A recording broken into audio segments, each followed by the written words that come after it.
Très content aujourd'hui de parler avec un ami, une personne à qui je parle à l'occasion, le chef d'équipe d'une radio francophone en Ontario, un peu un Gaulois parmi les Romains. Bonjour, on parle avec Carl Monette. Bonjour Carl, comment tu vas?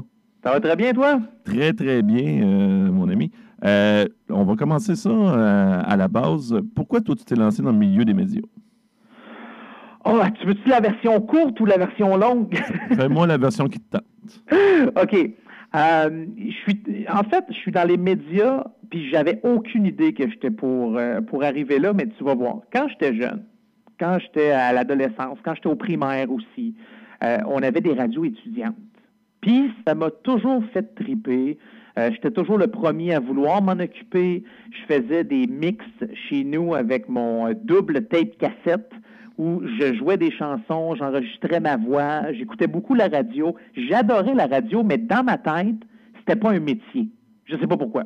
Je me disais tout le temps, j'ai jamais pensé que tu pouvais gagner ta vie en étant des médias ou en faisant de la radio. Je sais pas pourquoi, mais bon, c'était ça. Et j'ai continué, puis quand j'étais au cégep, j'ai fait une partie de mon cégep à Victoriaville, puis je faisais mon émission de radio là-bas. Puis après ça, je suis parti en Australie.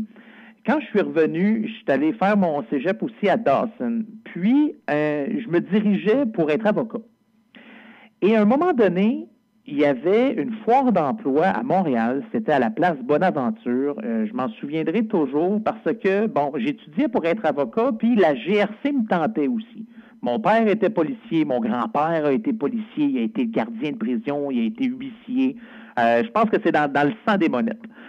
Fait que je me suis dit, je vais aller prendre l'information au kiosque de la GRC à la foire d'emploi. Et quand je suis arrivé au kiosque, juste à côté, il y avait un kiosque de ProMédia, l'école de radio-télévision à Montréal. Puis quand j'ai vu ça, je me suis dit, wow! Ça m'a comme ramené en arrière dans les 10 dernières années où je faisais de la radio, je tripais radio, j'écoutais la radio, puis je me suis dit, hey, on peut faire une carrière en radio. Fait que ça a commencé là. Je me suis inscrit. J'ai fait l'audition, j'ai fait l'entrevue, j'ai été accepté. Puis ça, c'était en 1999. Puis tu vois, depuis ce temps-là, j'ai jamais lâché les médias. Est-ce que lorsque tu étudiais chez ProMédia, utiliser un bon français était important lors de ta formation? Bien, je te dirais que utiliser un bon français, oui, parce que c'est important. Par contre, ça dépend de ce que tu veux faire. Je t'explique, c'est sûr que quand je fais un reportage en vue de passer dans un bulletin de nouvelles ou en tant que journaliste, c'est sûr que tu veux utiliser les beaux mots, tu vas avoir un beau vocabulaire, mais tu veux aussi faire en sorte que tout le monde te comprenne. Oui. Autant la personne qui a un super bon français puis qui perle à la limite que celui qui utilise un français de tous les jours. En animation, c'est un peu différent. Je veux dire, aujourd'hui, en animation, je te dirais, dans les vieilles années de radio, on t'engageait parce que tu avais une voix. Là, aujourd'hui, on t'engage parce que tu as quelque chose d'intéressant à dire. Oui, c'est ça. C'est plus le contenu que le contenant. Que le contenant. Oui. Oui, définitivement. Mais en même temps, comment tu as fait pour te démarquer au départ? Ah, écoute, quand j'ai fait mon cours de radio à ProMédia, on était 40. Et à la fin, sur les 40 qui ont gradué, je peux te dire que j'étais pas mal le 39e. Dans le sens que j'étais pas bon. Okay, j'avais pas d'expérience. Tu étais dans les dernières classes, techniquement. J'étais dans les plus pourris. OK. Oui, j'étais dans les plus pourris. Puis si tu avais eu à choisir, exemple, 5 personnes du groupe qui étaient pour en faire 20 ans, 25 ans plus tard, je suis pas dans la gang, là. Mais c'était quoi? C'était dû à la gêne? C'était quoi qui te donnait autant de difficultés? Non, c'était pas la gêne, c'était... écoute, comment je peux t'expliquer ça? C'était dû, je te dirais, à l'expérience. Oui. C'était l'expérience. J'en avais pas d'expérience, puis tu vas me dire que toutes les autres n'avaient pas d'expérience. Oui, tu as raison, mais si tu prends Carl Monette, c'est à la base, c'est un jeune rebelle qui n'a pas un excellent français, qui ne va pas te sortir des mots de vocabulaire à 600$ pour essayer de t'impressionner. J'étais un peu pas gothique, mais tu sais, rock'n'roll, puis je m'habillais pas nécessairement avec veston-cravate pour pouvoir travailler à TVA ou dans les grands médias ou des choses comme ça. J'étais marginal. Je te comprends très bien. Lors de mon passage au CRTQ, qui est l'école de radio du côté de Québec, c'était sensiblement la même chose pour moi. Par contre, j'avais dans l'idée qu'on pouvait quand même se démarquer, justement, étant donné qu'on ne ressemblait pas à tous les autres. Là. Oui. Non, puis je suis d'accord. Par contre, c'est 100 fois plus difficile à cause de l'image que tu as que quelqu'un qui se présente bien, puis que tout va bien, puis qui parle bien. Puis c'est encore plus tough. Par contre, quand tu réussis, je veux dire, c'est encore plus... t'es plus heureux de toi parce que tu as travaillé fort pour être rendu là. Ouais, c'est ça. Tu as dû doubler les efforts, justement, pour te démarquer par la suite, au lieu d'abandonner, même si tu croyais que tu étais dans les 39e. Mais ça, des fois aussi, c'est une question de perception de soi-même. Là. On a tendance à se sous-estimer. Là. Oui. Ah oui, puis je veux dire, moi, j'ai toujours travaillé fort, puis travaillé. Ça a l'air de rien. Il y a des gens, des fois, qui vont écouter des extraits ou qui vont venir sur ma carrière et qui vont dire « Hey, toi, c'était facile. » Non. C'était pas facile parce que même les niaiseries ou les choses que je faisais ou les choses... c'est moi qui y ai pensé, puis c'était planifié, puis c'était organisé, là. Oui. Mais tu sais, quand j'ai sorti de l'école en 99, mon but, c'était de faire de la radio musicale. Moi, je capotais quand j'étais jeune sur C'est quoi, sur Énergie, sur des animateurs qui vont te parler comme ça, puis « Hey, bouge pas, on écoute telle chanson, puis je vous reviens avec un T-shirt. » Moi, ça me faisait triper. Oui, c'est ça. Il fait 23 degrés à Montréal, centre-ville. Ah oui. On écoute une chanson de Joe Dassin. Je dis n'importe quoi, mais c'était dans ce style-là. Tu voulais vraiment faire des... Moi, un de mes animateurs préférés, puis j'étais vraiment chanceux parce que c'était un de mes professeurs que j'ai eu à la radio. Puis tu vas voir, c'est pas nécessairement dans le même style que je te dis, mais moi, c'était Dominique Frégo. OK, je le connais pas. Dominique Frégo, dans le temps, quand il était hot, puis d'ailleurs, je sais pas, il est rendu aujourd'hui. Écoute, il était animateur à Rock Détente. C'est bon. Puis il faisait les soirées à Rock Détente. Il a une voix extraordinaire. Il t'emmène où il veut t'emmener. Ça passe, ça coule, c'est fluide, c'est le fun, c'est trippant. Moi, il me faisait triper, mais je tripais aussi sur des gars comme Denis Hennessy ou Éric Carson, qui faisaient de la radio dans grosse station, puis qui nous apprenaient rien, mais qui nous spinaient des tunes, puis qui avaient de l'air vraiment hot, tu sais. Oui, mais en même temps, comme tu dis, des fois, ce sont de courtes interventions, mais ça nous met dans une certaine ambiance, puis ça devient intéressant à écouter quand même. Là. Oui. Puis tu vois, moi, j'ai commencé à la radio, en fait, à Longueuil. Je faisais dans l'émission du matin quand j'ai terminé mon cours. Okay. J'ai commencé à Longueuil, à Chat FM. Je faisais l'émission du matin. Je faisais des sports dans l'émission du matin. Je ne connaissais absolument rien aux sports. Fait que tout le monde riait de moi, c'était le fun, mais c'est pas grave, on était vraiment avec une belle gang. Ça, c'était une émission parlée ou c'était une émission musicale aussi? Les deux, parler musical, mais c'était pas parler comme on connaît aujourd'hui. Là. C'était plus un hybride là, entre les deux. Là. Okay. On va faire les nouvelles, on va maintenant parler de sport, on va jouer 2-3 tunes, on revient après, on fait une pause. Est-ce que c'était des sports commentés ou tu devais faire des espèces de manchettes de sport là, sur une image sonore quelconque? C'était un bulletin de sport non commenté parce que, de un, j'avais de la misère à le livrer normal juste avec les résultats de sport. OK. Fait que je pouvais pas rien commenter. Mais comme je te dis, j'étais pas bon. Ouais, non. J'étais pas bon, mais j'aimais ça puis je voulais. Ça se voit aussi. C'est une personne qui a de l'ambition, qui a envie d'en faire plus longtemps, ça se ressent aussi. Là. Oui. Okay. Oui, parce que, tu sais, dans n'importe quel domaine, moi, je me suis tout le temps dit, une attitude, ça s'apprend pas. T'as raison. Pour le reste, tu peux tout apprendre. Mm-hmm. Fait que si tu as l'attitude, si tu es fonceur, si tu te laisses pas atteindre par tous les échecs que tu fais ou que tu rencontres ou les fois que tu te trompes, puis tu te dis, garde, c'est pas grave, j'apprends, puis hey, je serai meilleur la prochaine fois, ou admettons, tu fais une cote en ondes, tu te dis, hey, ça, c'était pourri. Au lieu de t'écraser, tu te dis, hey, check-moi bien, tu vas te clencher à la deuxième, puis tu ne créeras pas à ça, comment que ça va être bon. Tout est dans l'attitude. Après ça, tu t'es dirigé où, Carl? Après ça, je suis venu ici, où ce que je suis présentement. En Ontario? Ça a été la première job où j'ai été payé pour faire de la radio. Avant ça, c'était bénévolat. C'était du bénévole. Ensuite, je suis arrivé ici. J'ai fait 1 an ici, puis j'animais n'importe quoi, mais c'était musical. C'était ce que je voulais faire. Fait que j'animais des émissions pop. J'ai même animé l'émission country. J'animais de n'importe quoi. Là. Juste pour situer les gens là, qui entendent ton parcours pour la première fois, c'est exactement où tu te situais en Ontario? Oui, la station de radio s'appelle CFRH et la ville, en fait, où on est, ça s'appelle Penetanguishene. OK. Ça a l'air bizarre, mais c'est pas dans le fin fond du Labrador. Là. Non, c'est ça. Ben, justement, pour la situer un peu plus géographiquement, là, Oui, parce que certaines personnes, comme tu dis, pourraient penser que c'est dans le nord éloigné de l'Ontario. Je ne sais pas, là. Même moi, je serais franc avec toi, Carl. Je n'ai aucune idée c'est où exactement en Ontario, là. si je te dis Wasaga Beach, Oui, oui, ça t'allume-tu une oui, lumière? oui, oui. Bon, on est à 20 minutes. OK. OK. On est à 1h30, 2 heures max au nord de Toronto. Mais ça, est-ce que c'est une radio qui a toujours été francophone? Est-ce que, tu sais, en quelle année ça a été fondé? Je ne veux pas te prendre les culottes à terre, là, nécessairement, mais ça fait combien de temps que ça existe, cette radio-là? C'est une radio qui a toujours été francophone. C'est une radio, parce qu'ici, il y a une belle communauté francophone. Il y a un village qui s'appelle La Fontaine, qui est juste à côté d'ici. Damien Robitaille vient de là. OK. Toute sa famille est ici encore. Les Robitaille, c'est à La Fontaine. Te faire une histoire courte, là, ça a été développé, la région, ici, par les Français.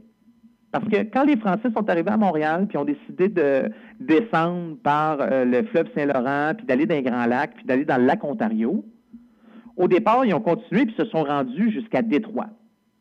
Parce qu'au départ, Détroit, Windsor en Ontario, Détroit aux États-Unis, c'était francophone. Ah, là, tu vois, ça, je ne le savais pas, Carl. C'est Oui. très intéressant. Ouais. C'était francophone. Puis après ça, bon, les Américains sont remontés, puis après ça, les Français sont partis. Puis quand ils sont partis de la région de Détroit, Windsor, ils ont remonté au nord jusqu'ici, dans la baie Georgienne. Puis ils ont décidé de rester là et pas nécessairement d'aller rejoindre leurs comparses plus du côté, je ne sais pas moi, de Montréal ou de Québec. Non, ils ont décidé de s'installer ici puis de développer ici. C'est bon, c'est bon. Oui. Fait que dans le fond, c'est vraiment, comme tu dis, c'est vraiment une communauté francophone en soi, entourée d'anglophones. C'est ça? Bien, aujourd'hui, parce qu'avant, je te dirais, c'était beaucoup plus axé sur une communauté. Avant, les francophones étaient pas mal tous à la même place. Maintenant, ils sont vraiment éparpillés partout. OK. Mais c'est pas qu'il y en a moins. C'est pas nécessairement qu'il y en a moins, Carl. Parce que, tu sais, on pourrait penser qu'étant donné, tu sais, pas le gros attrait de la langue anglophone, Oui. que tranquillement, pas vite, sans dire qu'ils se font assimiler, mais qu'ils ne font pas juste se disperser, que tranquillement, pas dire cesser d'exister, mais qu'il y en a de moins en moins. Bien, je ne dis pas qu'il y en a de moins en moins. Il y en a toujours un peu plus à chaque fois. Je te dirais, tu vois, le dernier recensement là, Oui. qu'on a eu de Statistique Canada en 2016, là, il y en a un nouveau qui a été fait cette année. J'ai vraiment hâte de voir les chiffres. Mais aux dernières nouvelles, on était à peu près 15 000 francophones dans la région. Ah, c'est très bon, ça. Mais dans une population de 540 000. Là. Mais en même temps, tu sais, les gens qui sont francophones sont perçus de la même manière par les anglophones. Tu sais, il y a plus... Je sens qu'il doit y avoir moins de chicanes entre les différentes communautés maintenant. Je ne sais pas s'il y en avait à l'époque, là, remarque, là, je dis ça. Oui, il n'y en a plus de ça. Oui, c'est ça, c'est terminé, ça. Il n'y en a plus dans le sens que, je veux dire, tout le monde a appris à vivre avec tout le monde. Mm-hmm. Tu sais, aujourd'hui, l'importance de la langue française, oui, c'est important. Oui, il faut la garder. T'sais, on a célébré le 50e anniversaire des langues officielles l'année passée. Le Canada est un pays bilingue. C'est hyper important le français, je comprends. Mais aujourd'hui, les gens cohabitent super bien ensemble. Nous autres, on a une dizaine d'écoles primaires et secondaires en tout, là, francophones à la grandeur d'où ce qu'on est. Là. Nous, on est dans le comté de Simcoe avec Barrie, Wasaga Beach, Midland, Penetanguishene. On a 10 à 12 écoles. Là. C'est 10 à 12 écoles purement francophones? OK. Oui, francophones. Puis aujourd'hui, je te dirais, tu as les vieux de la vieille qui, eux, disent c'est inacceptable qu'il y ait des jeunes qui ne savent pas parler français qui aillent à l'école. Okay. Parce que je t'explique. Okay? Pour les écoles, si tu es capable de prouver que dans ton entourage, il y a quelqu'un qui parle français, tes parents ou tes grands-parents, tu peux rentrer à l'école. C'est bon. Et donc, ce que ça fait, c'est que souvent, tu vas avoir beaucoup plus de gens qui parlent en anglais qu'en français. Mais c'est normal. En même temps, on veut leur apprendre le français. C'est quoi? Effectivement, en même temps, on veut leur apprendre le français. C'est un excellent point que tu as, parce que tu as les vieux de la vieille qui disent, écoute, on accepte juste des francophones, il faut qu'ils parlent français, sinon ils ne rentrent pas dans nos écoles. Mais j'ai de la misère à comprendre cet argumentaire-là, parce qu'en même temps, ultimement, l'objectif, c'est d'avoir plus de personnes qui parlent un bon français, au lieu de dire, on va leur faire passer un test, puis il faut absolument qui soit uniquement francophone, non? Écoute, je suis d'accord avec toi. Je vais te revirer ça à l'envers. Oublie pas qu'au Québec, il y a un parti politique qui veut pas que nos jeunes aillent au cégep en anglais. Oui, je sais très bien. Inquiète-toi pas, je sais très bien ça. On le voit là, des fois, là, il y a certaines écoles, mais en même temps, ça a changé un peu. Là. On s'entend que le paysage politique ici au Québec a changé. Je ne sais pas du côté de l'Ontario comment ça fonctionne au niveau de la politique par rapport aux écoles françaises. Est-ce qu'on leur laisse toute la latitude, puis on s'en fâche pas là-dedans, ou comment ça fonctionne là-dessus? Je sais-tu? Bien, comme je te dis, souvent, ils peuvent faire passer un petit test, ou si jamais tes parents ou tes grands-parents sont allés dans une école française quand ils étaient jeunes, tu es accepté automatiquement. OK. Ouais. Aujourd'hui, ce qui arrive, c'est que tu as des francophones qui sont dans les écoles en français, puis tu as aussi des anglophones, en fait, qui sont là aussi pour apprendre le français. Ben moi, je trouve que c'est ce qui est le meilleur, parce que dans le fond, en même temps, les jeunes vont apprendre que il ne faut pas avoir qu'ils ne verront aucune différence, malgré certaines barrières de langue, ultimement, s'ils vont juste en apprendre plus, puis ça va juste être bénéfique pour eux. C'est comme ça que je le vois, là, mais... mais je suis d'accord avec toi, parce que, écoute, moi, je me suis toujours dit, un jour, quand j'aurai des enfants, j'aimerais ça venir ici dans le coin, parce que mes enfants vont être bilingues. Oui. Donc, le fait, même s'il y a des gens qui parlent en anglais dans les écoles, puis c'est un peu plus compliqué parce que, bon, tu as des gens qui sont meilleurs, tu as des gens qui sont vraiment comme à la base de tout, il faut t'apprendre bonjour, comment ça va. Je me dis, écoute, d'être bilingue puis d'apprendre 2 langues aujourd'hui, c'est ça l'essentiel. En gardant le français, en mettant l'emphase sur le français, mais le mélange des deux, on est en 2021. Je veux dire, si tu n'es pas bilingue aujourd'hui puis tu cherches un emploi éventuellement, ça part vraiment mal. Oui, c'est très difficile, effectivement, Carl. Pourquoi tu crois que c'est important d'avoir une radio francophone en Ontario? Parce que là, de ce que je comprends, vous avez quand même un fort potentiel avec quand même une population qui peut être, dans le fond, un très bon public cible. Oui. Tu vois, nous l'importance de notre radio ici, de un, c'est d'être capable de desservir une population dans sa propre langue. Oui. C'est hyper important. Puis je parle d'ici, mais je parle à la grandeur du Canada, on a un réseau de radios communautaires dans des milieux francophones minoritaires. On en a 28 environ à la grandeur du pays. On fait partie de l'Alliance des radios communautaires du Canada. Vous autres, c'est l'Alliance des radios communautaires du Québec, oui. Si je ne me trompe pas. C'est en plein ça. C'est hyper important. Canada, pays supposément bilingue, on a 2 langues officielles, on a l'anglais et le français. Si nous, on veut continuer à faire la promotion de la langue française à l'extérieur du Québec, dans des endroits où tu es inondé de médias anglophones, de journaux anglophones, de radios anglophones, je pense que notre mission, c'est vraiment ça. C'est de faire la promotion de la langue française, c'est de la garder vivante, c'est d'impliquer la communauté francophone avec nous. Puis je vais aller plus loin que ça, c'est d'attirer des gens qui aimeraient apprendre et qui aimeraient connaître la langue française. Nous, on a des gens, là, moi j'ai quelqu'un qui travaille ici là, bénévolement à la station. Il a décidé d'apprendre l'anglais, le français, je pense qu'il avait comme 30 ans. Ça fait 10 ans de ça, puis aujourd'hui j'y parle, puis j'ai une conversation comme j'ai avec toi. Fait que les francophiles, eux autres aussi s'intéressent à notre radio. Oui, non, effectivement. Puis je trouve ça très intéressant d'entendre. Est-ce que vous aussi, vous mettez en valeur des artistes francophones au niveau musical? Ah, écoute, nous, on est la seule radio 100% franco au Canada. C'est 100% franco, Carl? 100% franco. Je suis la seule station de radio publique, privée, n'importe quoi. Je parle pas d'Internet, là. Mais je parle terrestre avec une bande, là, AM ou FM. Je suis la seule 100% franco au Canada.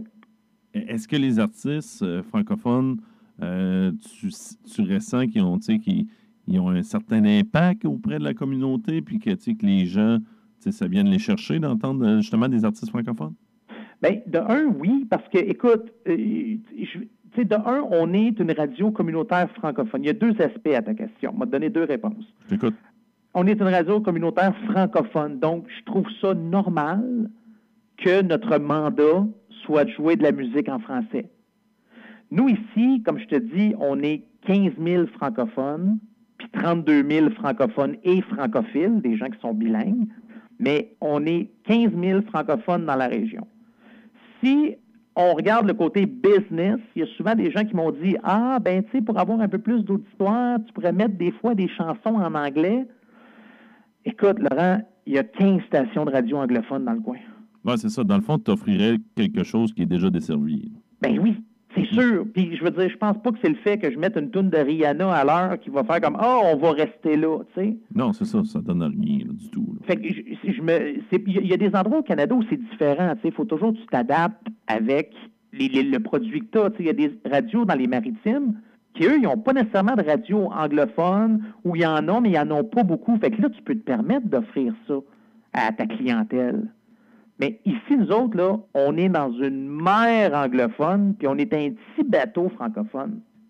OK. Très intéressant. Très intéressant, Carl. C'est la raison pour laquelle on est 100% franco depuis maintenant 1 an et demi. C'est bon. Très bon. Toi, je pose la même question à peu près à tous les intervenants et intervenantes que j'ai discuté dans le cadre des salles du français. Tu penses quoi du français utilisé par la plus jeune génération? Je ne veux pas faire de l'âgisme, à chaque fois je le répète, mais en même temps... Ils ne savent pas parler, nos jeunes d'aujourd'hui.